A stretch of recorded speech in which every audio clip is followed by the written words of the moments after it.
लइका मऊ के डिमांड होला रे।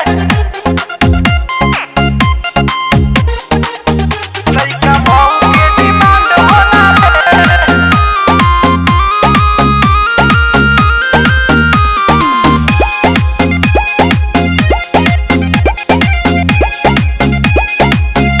जहाँ बड़े बड़े कांड होला रे, लइका मऊ के डिमांड होला रे।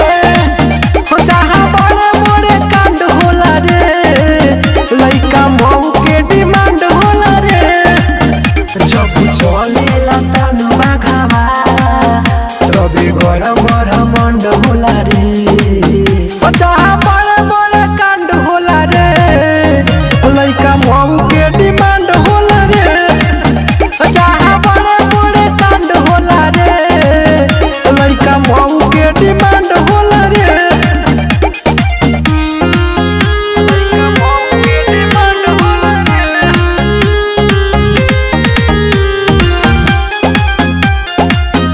लइका मऊ के डिमांड होला रे। जितना गरमी रहेला ना उनमें, उतना गरमी रहे हमारा खून में।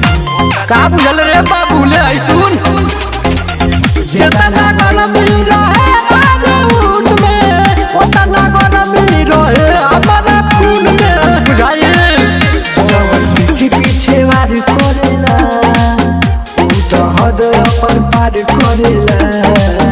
ओकर पल भर में डिमांड होला रे, लइका मऊ के डिमांड होला रे। जहाँ बड़े बड़े कांड होला रे, लइका मऊ के डिमांड होला रे।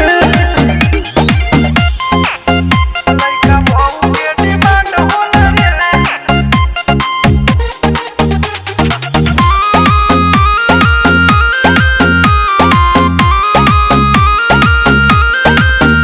लइका मऊ के डिमांड होला रे।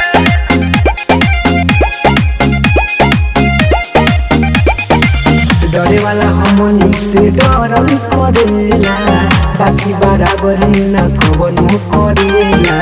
इजी हो तो घरे बाबू बुझले, डरे वाला हमनी से डरल करेला, बाकी बराबर